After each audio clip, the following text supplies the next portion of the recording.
Ce défi culinaire vous est présenté par This Culinary Challenge is presented to you by the Charles Bronfman Prize. Mesdames et messieurs, ladies and gentlemen, veuillez accueillir votre hôte. Please welcome your host, S. Bridgman.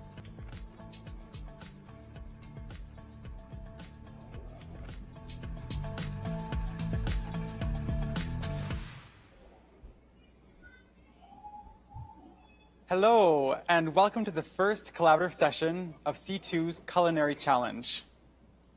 The Culinary Challenge is an opportunity to dive into the critical issues of food security, accessibility, and waste, while making delicious dishes with local food. And this week's challenge was to make a Tuski soup, so an everything soup, and I hope that it went well. I know that for me, I learned a few things about getting food that would be thrown out, and also about cooking with onions.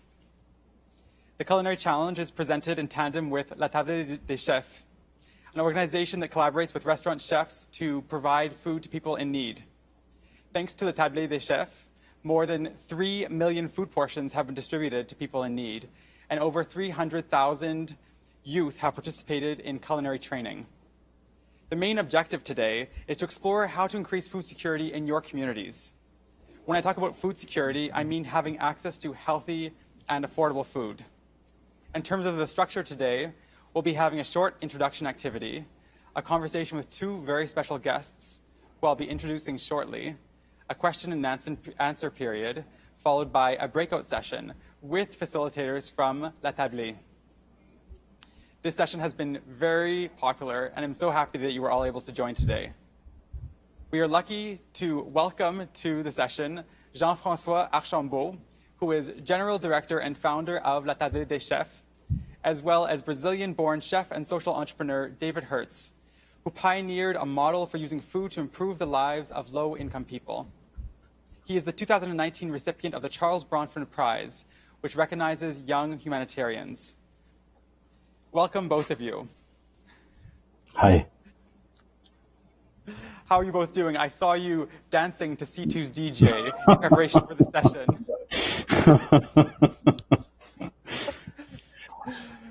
Well, I'm thrilled that I can see my friend, friend here, because we've been trying. He's very hard to get, Jean-François, so I hope we can make the best use of these 20 minutes. Yeah, Has so many people in his family.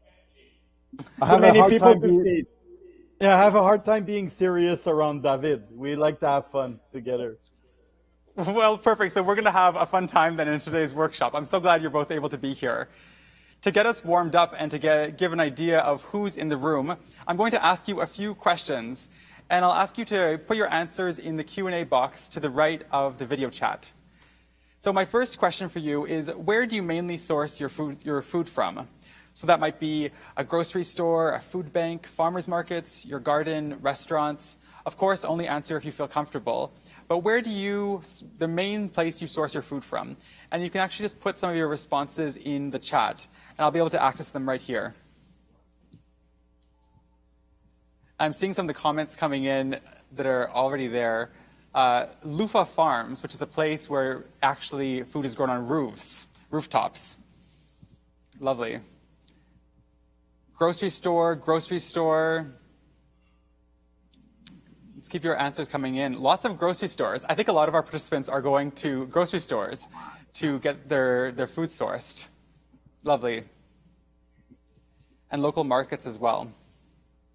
My next question for you is, and you can continue to put your answers to previous questions in the chat if you'd like, what is your biggest challenge when it comes to eating healthily?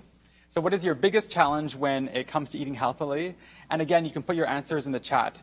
This might be something like time, creativity, money, motivation, access to equipment or space, knowledge, or maybe something completely different. So for you, what is the biggest challenge when it comes to eating healthily? I know for me, it often comes down to having a time that's set aside. And if I don't have that time, I end up ordering food in. And here I'm just looking at some of the answers. We have some more of these markets coming in. Trying to garden more, grocery stores. Someone wrote in, I don't like to cook alone. one person wrote, "I love cheese, so much cheese." And I can definitely see that being also a barrier to cooking. Time and motivation, finding time to cook.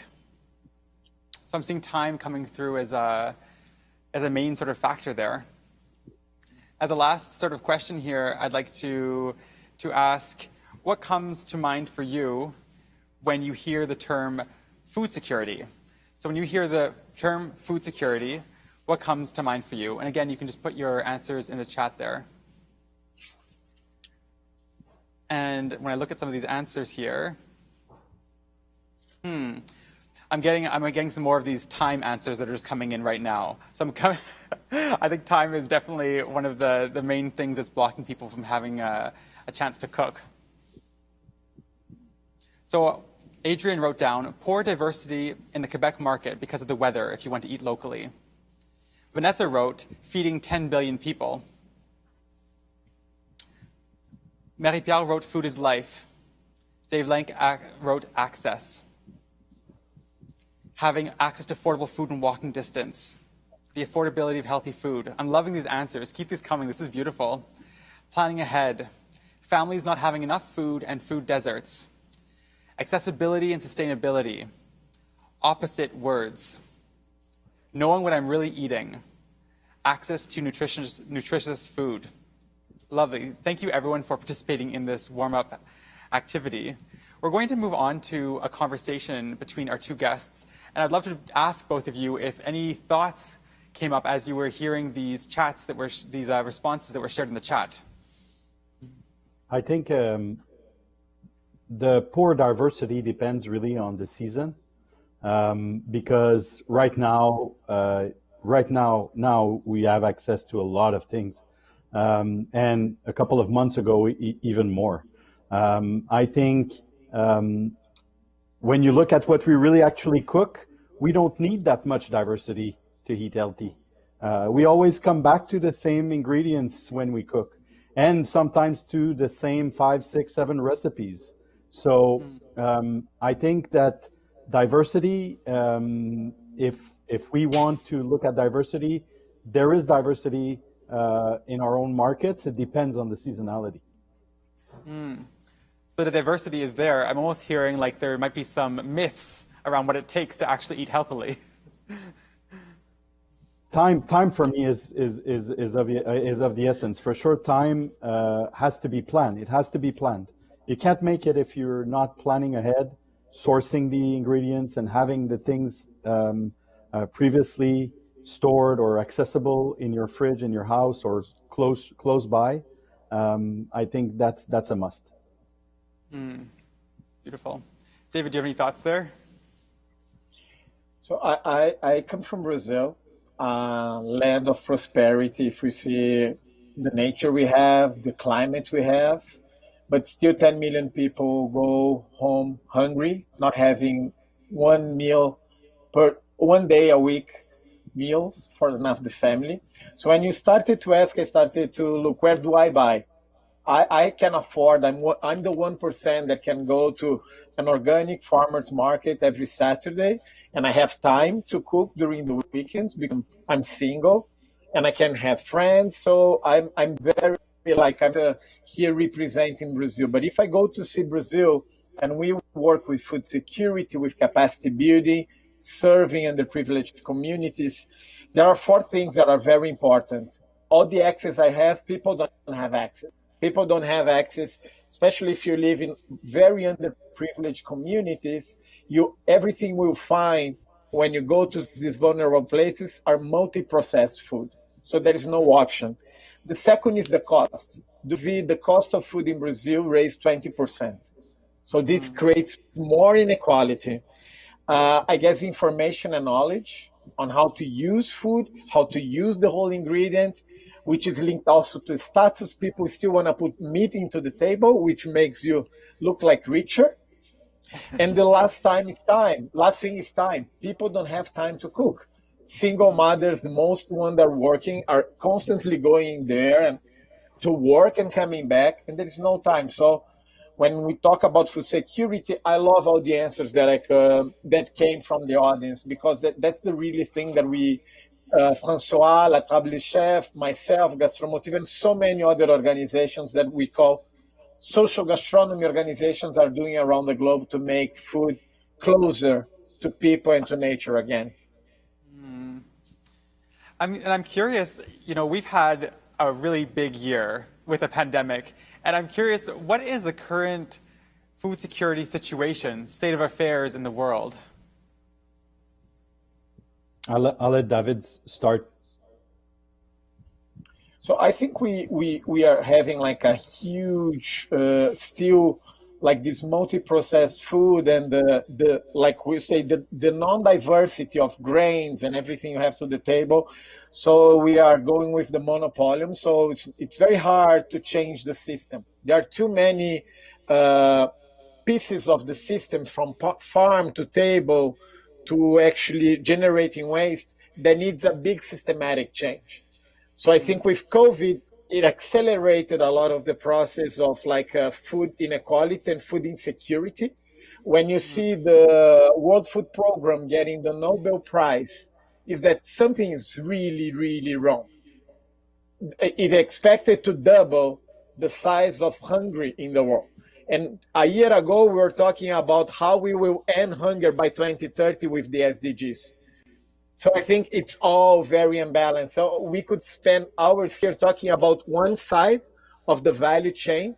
So I think we are really like what the revolution I see happening is the local micro revolutions that are having so much innovation in order to influence the companies, the public policies. But now it's a very vulnerable moment that you cannot predict time, you cannot predict change. So I think there is a lot of still disconnection between all the technology that is being there already to the access that we still cannot get them together. And we work with Food Surplus.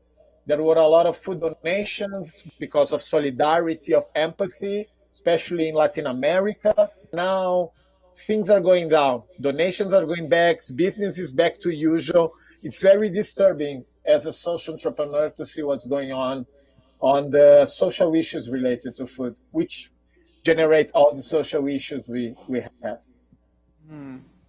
I hear go ahead. Yeah, when you look at how it started with the pandemic, the hospitality industry coming down or brought down to its knees, it got a lot of food that was directed towards that market that could not find places to be. So we had access, and food banks had access. La Tablée had access to over 600,000 kilo of produce that we prepped into 2 million meals to send to the food banks through the Solidarity Kitchen project we put together. And right now, as David is saying, market has adapted. They reduced the production. They reduced the amount or the diversity of product that they have to market. And so the product that they used to give to the food banks are less there these days. And it's preoccupying to see that adaptation and the needs growing. So to me, knowledge and development of skills to source and know what to source, so you're not as dependent on processed food and prepared food, and so you reduce the cost of it, and you gain accessibility. We have to work on getting the skills and the knowledge to the people that have the tightest budget to manage food for their family. And that's what we're working on at the teenager level in the school programs we have in more than 150 high schools across the province and some outside of Quebec in other provinces in Canada. But I think that right now, and like I said, this is the perfect time now to have access to this produce. If you have the knowledge, you can preserve the food, freeze the food, prep the food, so you have enough food to go through the winter. But if you don't have that knowledge, local markets will close. accessibility to really cheap vegetables that you can get right now, a 50-pound bag of potato for under $10 in the market, around $10 in the market. You won't be able to see that in the winter. So if right now you want to get benefit from the prices that are accessible in the market now, you need to have the knowledge and the skills to take 50 pounds of potatoes and transform it to meals that you're going to eat in a month or so. If you don't, you will not do it. I hear that there's this notion of a knowledge, and if you don't have that knowledge to turn that huge bag of potatoes into food for the entire winter, you won't be able to do it. And I'm wondering, while we were preparing for this workshop, we spoke of building a new food culture, moving in a food culture of the future. And I'm wondering, what do you both see a future and a healthier food culture being? I think we have to get closer to the farmers. We have to grow food in our own backyard. We need to have a percentage of food that we grow ourselves. If it's not accessible, there's urban agriculture that can be more and more accessible in the cities. I think we have to get a portion of the food that you will bring to your family or to yourself that you grow yourself. And then you have to get closer to the people that grow the food. So closer to your farmers. Équiterre is doing that in Quebec very, very wisely.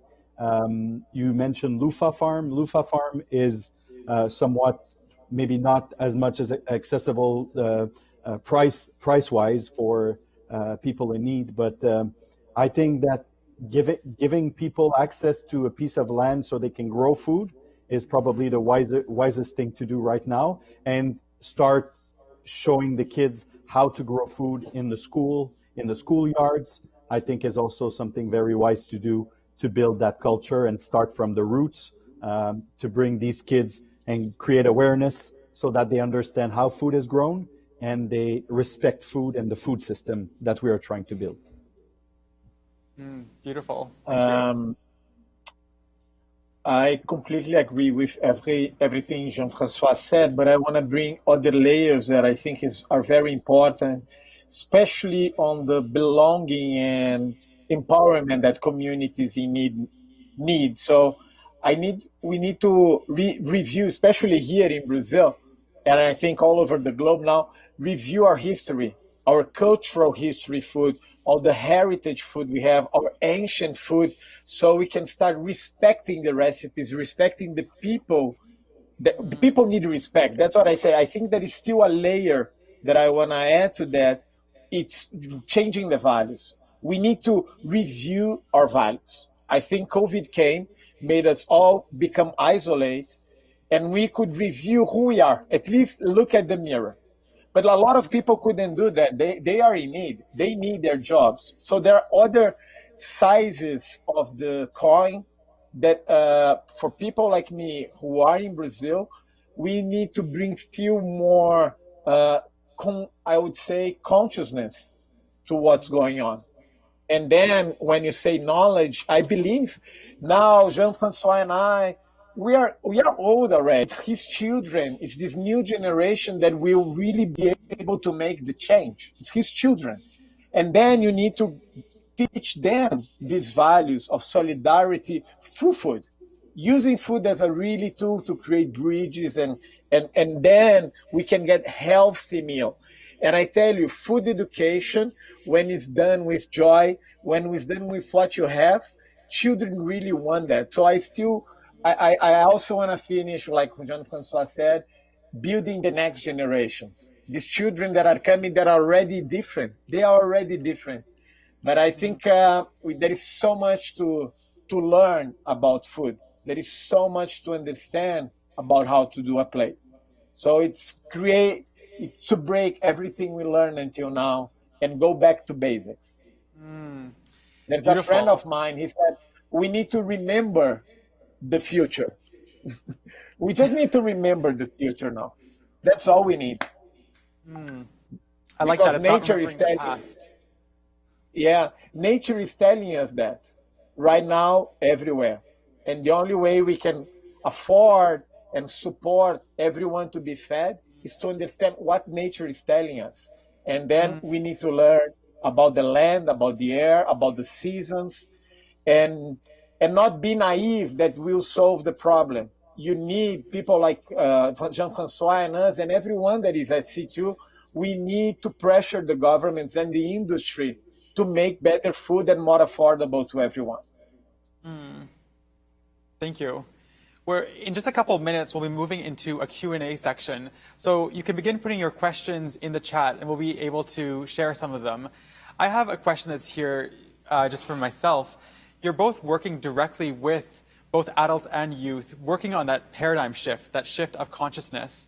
And I'm wondering, what are some of the lessons you've learned so far while doing that work? Well, food is powerful. It's a powerful tool, like David said.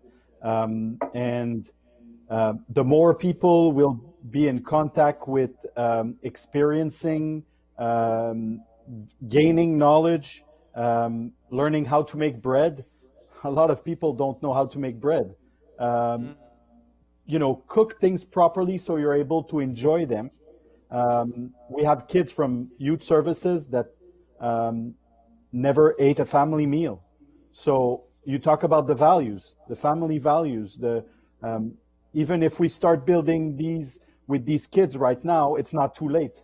So not thinking that you can't have an impact with a 17-year-old because too much has been done. And I think these kids, especially the kids from youth services and child protection, when you take down that wall and you have them gain respect with you so that you can establish the trust, after that it's limitless. Like you can show them an initial recipe and you will grow so much.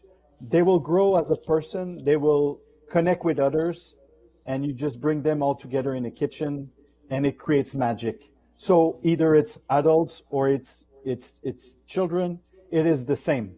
And we have proof of that. We have living proof of that, both what David is doing and what we are doing in Canada. Beautiful. Before we move on to the Q&A, and don't forget to put your questions in the chat. I'm wondering, David, do you have any thoughts you'd like to add? I don't know if people know what we do in Brazil, but we support really underprivileged people who sometimes don't even have money for transport to go to a college. And we give them enough capacity building training for them to become cooks. But over the years, we train more than 60,000 people, most of them women, and they become entrepreneurs. Like you mentioned, you can teach them to make bread and then they sell bread. What happened during COVID is that we saw these cooks and entrepreneurs turning their homes into solidarity kitchens when they cook for their neighbors, for the people that are becoming unemployed. And what we discover is the power of people to really become social change makers in their own community and develop their own environment. And this can happen in any social economic stage, I guess. We are going to an age now of living in communities, going back the values of being together, working together, a communal kitchen as the place to change, to transform, to bring warmth and empathy. So I think the message is don't ever underestimate one human being to their full potential. Because if they get the love they wish, if they get the resources they need, they will thrive. There is no one single trainee that went through Gastromotiva that I saw that took the self-responsibility to change, that haven't changed and become a multiplier. So I believe the change, the power is in its own people. And food is that place to get us connected to that. And then it's becoming what we're talking about, then is real social justice. Yeah. Thank you. I'm touched hearing you speak, David, just hearing the passion in your words, and both of you just hearing how your testimony of the power of food and these spaces you've created, both in Quebec and in Brazil. I'm going to start asking a few questions from our audience here, starting with Anne-Marie Soleil, who wrote, do you think cities should provide spaces and seeds to help citizens grow their own food. So the question is, do you think cities should provide spaces and seeds to help citizens grow their own food? I think space for sure. Seeds, I'm not sure. I don't know if I would trust the city with the seeds. I would prefer to source my seeds or work with heritage,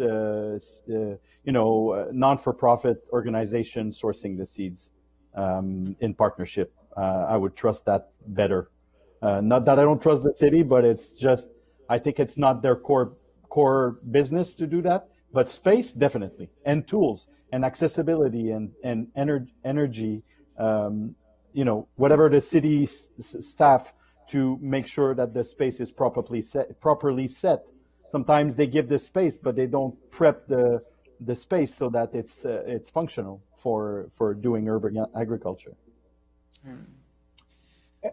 I think in our case would be to have the mindset to make more public-private civil society partnerships, create the environment for innovation to happen. Sometimes it's space, sometimes are resources, but build that mindset in order to allow things to happen.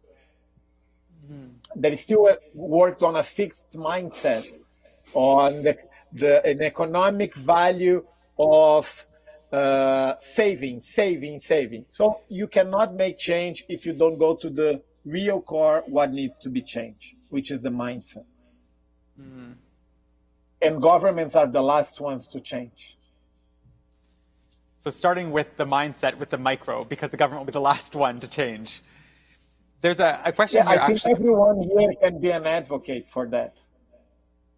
We are advocates here, Jean-François and I, and we go through our resources. And eventually, in my case, the government will hear. But our government in Brazil is really not open for dialogue with nonprofits. So we need to go with the resources we have. And governments change, but we don't change. As citizens, we need to find the ways. If we want to build our own farms, our own spaces, there are lots of schools that need these farms, and they are all open to have it. So I think what Alice Waters did in the US, the revolution in the gardens in the city, the allotments everywhere in the world, there are good models there for us to relate.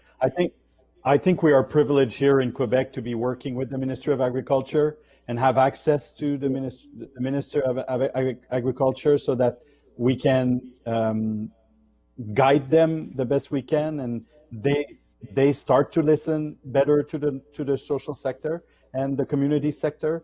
I think it's promising to see the partnership that are trying to build with the community sector. One of and I think this ties into governance and governments, we're having a few comments in the chat about having access to gardens or, dense urban spaces where you want to be having a garden, but there simply isn't space. So I guess the question here for Mathieu is how to conciliate more and more dense urban areas with the capacity of every family to produce their own food. So what are your thoughts about this in regards to very dense cities, urban areas? I think that it needs to be planned. It needs to be planned, and I think it comes down to advocacy, and it comes down to being involved as a community to push and to be present when the decisions are made. Sometimes we wait and the decisions are getting made while we could have an impact on those decisions. And the first decision, you will see it in the United States in a couple of weeks. They will have to vote, and it's going to have an impact on the next 4 years. So it's the same here. It starts with your vote, and people, when you look at the number of people that don't go to vote, and then after you comment on the negative impact that it has on the decisions that are made, and you didn't set that vote, you are responsible. You're as much responsible as the situation that's happening. So I think that we need to be involved in order to create that change. There's no people that will do it for you. You need to be involved in the decision-making process, in the planning process, And you know what? People think they can't have access to the decision makers. In Quebec, I can say we have access to the decision makers at the city level and at the province level and at the federal level. We do have access to that. If not, the community organization that I know that have a voice to those people do have power on the decision making right now. Not an absolute power, but the more people that support these community organizations, when they go and do that social lobbying to change things, that's where you need to support your community organization in order to create change. Lovely. And I think to add to that, I think we could have you have very good best practices around the world. The chefs are supporting farming, urban farms, and this is all over now in big cities. And they're allowing these farms in order also to serve families or other community people that can buy. And I think it still needs to be branded. It needs to be cool. It needs to be amazing for you to practice farming in your house, in your apartment. So there is a lot of making it cool to grow your own food. It is cool, but people are not connected. It's amazing, actually, but you need to make it cool. You need to make it happen. Lovely. One of the questions in the chat from Elise was actually, what's the role in technology within all of this? And this is our last question here. We are in a state where technology and networks are just growing exponentially, in tandem with things like climate change and this pandemic. So, what are some of the possibilities that technology brings into this space? Access to content for free, the speed of the communication that you can have, the impact, the people you can reach in a split second. I think accessibility to information, mind you, you need to be sure that it's the right information. I think is a positive thing for community organization that don't have sometimes or always one staff short to make their or a couple of staff short these days in wanting to create impact. Technology can compensate as tools to engage and create change when you don't have enough staff around you. It saves time on a couple of things that, so properly applied, unfortunately, because we would prefer to work with people, I think combined, it can make us create the impact that we are looking for when we're short of a couple of people to do it. Beautiful. Thank you. We are going to come back to David and Jean-François at the end of this workshop. And right now, I would like to, first of all, thank all of the guests with the Charles Bronfman Foundation who've been here just for this section of the workshop. Thank you for your participation, and thank you to the Foundation for making this workshop possible. Everyone else, there'll be now the time to explain the breakout rooms. But first, don't click anywhere. I want to make sure you get all of the instructions. Essentially, when I say go, you'll click on the breakout room link, which is underneath the video. Once you get into the breakout room, you'll need to provide permissions to your video and to your microphone. And you'll have a facilitator from La Tablée who will be there to help guide you in a discussion that will really be focused on food security in your respective communities. You'll also notice at that point that there is a steps section, again, in the same area underneath the video. And in the steps section, you'll see all the steps that you'll be going through in the conversation. And we'll be coming back together in 25 minutes. So you can now click underneath the video on the breakout rooms to join your breakout room, and we'll see you back here very shortly.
Hello, and welcome back from your breakout rooms.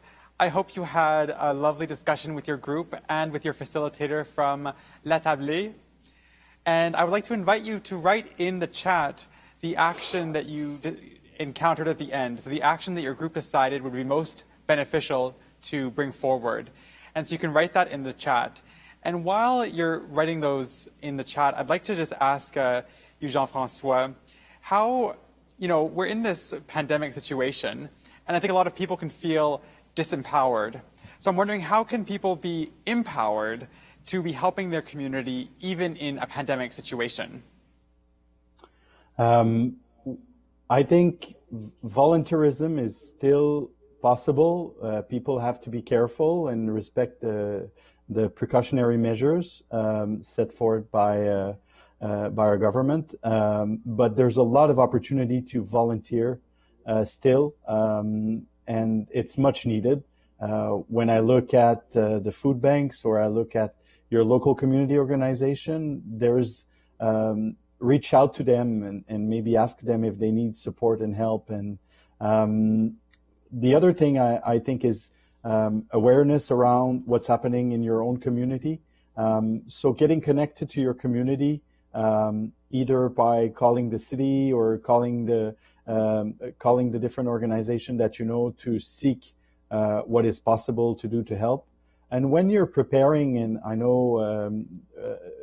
all through C2 you'll be encouraged to do that, but when you prepare food, preparing food for not only yourself, but preparing something for others is a way to help and provide some help to people that you know that might need help.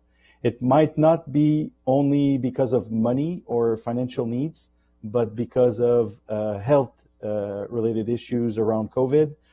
You might help your sister or your brother or your mother or your grandparents that can't go out to purchase the food. So helping is not only because of financial needs, it can mean helping around us and our immediate family. Thank you. I'm seeing your answer actually reflected in some of the actions that were being shared in the chat. I'll read some of them out. Sharing with your neighbors, 2 exclamation points. Avoid losing food and thinking of others. Volunteering and giving more food to our local food banks. Definitely. I'm wondering, just going over to you, David, I know that you just received the 2019 Charles Bronfman Prize. And I'm curious, what does this mean to you? And what are your next steps?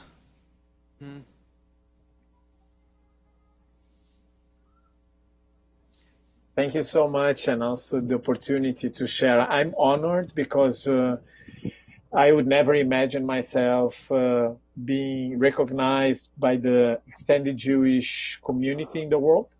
This is very important because one of the values that I bring from my family, from the world, it is about making citizenship free. I'm a free person. I have all the resources to be, and respect for people. So what we do at Gastromotiva, the social gastronomy movement, it is to promote that. So I really want to thank Charles Bronfman, Ellen, Stephen, Claudine, Andrew, and all the team there that is working on the prize, and also all the laureates. So I feel like I got a new family from around the globe of social change makers who are doing extremely amazing things. And I think it's a place that I can always go there and learn and be able to know that what we do is not by ourselves. And I want to thank everyone that came here to C2 to watch us because of the Charles Bronfman Prize. I'm honored and I'm really grateful. And also to be able to connect La Tablée Chef with them and seeing I think that's what we believe, as social entrepreneurs. Jean-François and I, we are Ashoka Fellows. I think when we have opportunities all over the globe, we just try to connect because we cannot miss any of them. So I'm very happy that we are all here today celebrating and thinking what social change can be through food. So thank you so much for this space. Thank you. And Thank you so much. Maybe if I can add, without even knowing, Stephen Bronfman, through his foundation, also provided help to the Solidarity Kitchen by a $25,000 donation to help us plan the meals for the Solidarity Kitchen. So I wanted to mention, I think it takes a lot of solidarity financially in product. I talk about 600,000 kilo of vegetables and food that was donated to prepare these meals. We can't do it alone. David and I are strong workers. We like to be our head, in the operation, and we like to create change, but we need all the support of everyone to make it happen. Thank you. I'm going to keep reading some of these answers that keep coming in. And I know you mentioned before, David, that there's all these innovative things happening around the world. So I'd love to get your thoughts, both of you, afterwards on, what are people tuning into, the participants of this workshop, and what are perhaps some other vistas or other possibilities that they haven't yet mentioned. So I'll go through some of them. So giving back any leftover vegetables grown in local or community gardens to the community, getting to know your ecosystem and your neighbors to exchange seeds and gardens together, learning about the organizations that address food insecurity, teaching kids how to cook, teaching others how to grow their own gardens within their own means, using space, time, budget, providing support to a local food bank by sharing your knowledge, marketing, for instance, sharing your food with your neighbor. And also I'm getting people saying inspiring and thanking you both for just being great speakers. So yeah, those are some of the thoughts that are coming through in the chat. Do those bring up any ideas of initiatives or thoughts about, what are initiatives that are there right now? Well, I've been seeing, like, at this moment now, there is a social gastronomy movement gathering at socialgastronomy.org. We have lots of things happening on different places from the world. I think a lot of organizations are getting together and co-building projects together. So I think the age of doing alone, like Jean-François and I, with all our teams, actually, I see more collective projects happening. COVID has fastened that, You as an individual, I want to be volunteering. You get more people together and you do something. You don't need to fundraise. You don't need to brand. You have social media nowadays. You put an Instagram. You say, who wants to do this with me? And I think that's when you really step up. So I think, as I mentioned before, everyone here can be a change maker. And secondly, it comes to me a lot when we talk, we didn't speak so much, but fighting food waste is the way to fight hunger and bring a new way of educating people on food. So I see so many startups doing projects with food surplus, changing the system from within. So I think these things of the startups, and I think in the end is the intentionality of business nowadays. So one is the collective, what I mentioned, the example. And the second thing, what is your intention behind your initiatives? If it's for change, it's okay. It can be for profit. It can be a big a big enterprise, impact business. So how are you doing things is important nowadays. I think you have to get the corporate sector involved, not seeing the private sector as a problem, but working towards wanting to get them involved and create the awareness. I think social responsibility these days has to be genuine, authenticity in the way that companies invest socially. And when I look at our biggest partner is a food retailer, IGA, and Sobeys, I could not have the impact that I have without their help. And they could not reach the impact that they wish to have on social responsibility without our help. So even though we are not at the same scale, we can work together and create that impact. So because also they reach so much people, customers, we can also have an impact locally in every stores that they have. So reaching that level is really crucial for us in accelerating this change and reaching people. But like David said, change happens at your doorstep, and you can create change yourself by doing the things we mentioned earlier. Wonderful, thank you. I'd like to invite all the participants to actually write in the chat one takeaway, one sort of thought that you'll be leaving this workshop with. And as you're doing this, I'd like to ask you, Jean-François and David, I know you're both friends, and so you know each other pretty well. I'd like to open the floor to allow each of you to ask the other one question. So one question for each other while these answers of takeaways are coming in. David, right now, what do you need to be happier? You know, I learned so much being at home at the first time, because I'm always on a plane. Plane was home. And I know how privileged I am. So I'm very happy with the team we have at Gastromotiva, with the advancement of the movement. I think COVID really accelerated. I think now we need support more to think systemically, how we spoke in the past, to really work together towards creating something that is much more like a systematic change. Now I need time, time to think, and I need to really be grateful to our team. Now usually I'm looking for funds, I'm looking for people to work with me. Now I'm looking for peace of mind, because we've worked really hard. And I know the problems will grow bigger. Unemployment, hunger, social disparities are growing. So I need time to think what's going to be next, on how can I really do my commitment of transforming the life of 10 million people by 2030. I did this personal commitment August last year. We were creating a lab for innovation, and now I need to build that lab, and I'm going to reach out to you. And my question to you, my friend, what are the biggest takeaways of these 7 months where you are in social isolation and doing so much, and also taking care of all your family and kids and being at home with them? Yeah.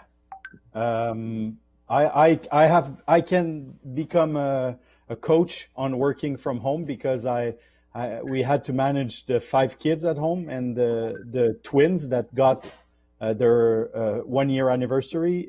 So that was quite a challenge, but at the same time, being close to them brought the stability needed and emotionally to get through the challenges we faced. So that's one thing. And I think the other thing is it showed us that no matter where you are in the world, no matter where you work from, you can create change. And it's just your mindset. And when I remember the picture of my team on a Google Meet looking at me, hopeful that I would come up with something, or that we would go through this together and maintain the group and continue to be active. And when we turned on what we really like to do is create that impact, and we turned around to that project, the Solidarity Kitchens, and the food education part was more going virtual and trying to reach the kids at home. It was hard, I have to say, emotionally, but we were continuing to do what we like to do most. And so the setting doesn't matter. So it changes that perspective, because we can create change, and it's not about a work environment. It's about the willingness to create that change and put it into action. Yeah. It's amazing that both of our new projects called Solidarity Kitchens. Yeah, we opened 50 in Brazil. We opened 2 in Mexico, and now we are working on a second phase of the Solidarity Kitchens, because it's supposed to be emergency. But now we're seeing that our food entrepreneurs are becoming social entrepreneurs, and they want to build schools in their community. They want to make impact business. So I think we are able now to create new models that can be, really spread with a business mindset, but with the intentionality of making real change. And I really want to know how your operates, so we can exchange knowledge, and, especially in Mexico, we can merge there. Yeah, we have a great project that's coming up with Sid Lee. Has still secret. You guys will learn more about it. It was a secret. But it's pretty exciting, and I think it's part of the new model of doing things together and mobilizing the workplace around social change. Yeah. I'm looking forward to seeing all these different future possible collaborations. We're just tying things up here, so I wanted to thank you, David Hertz and Jean-François Archambault, for this workshop, for your presence, for all the work that you're doing in the world. It's been a real pleasure to be in conversation with you. I'd also like to thank all of the participants for all your comments. We had, in one of the takeaway comments here was, "You are what you eat, share," from Mirko. So there's just been lovely participation the whole time.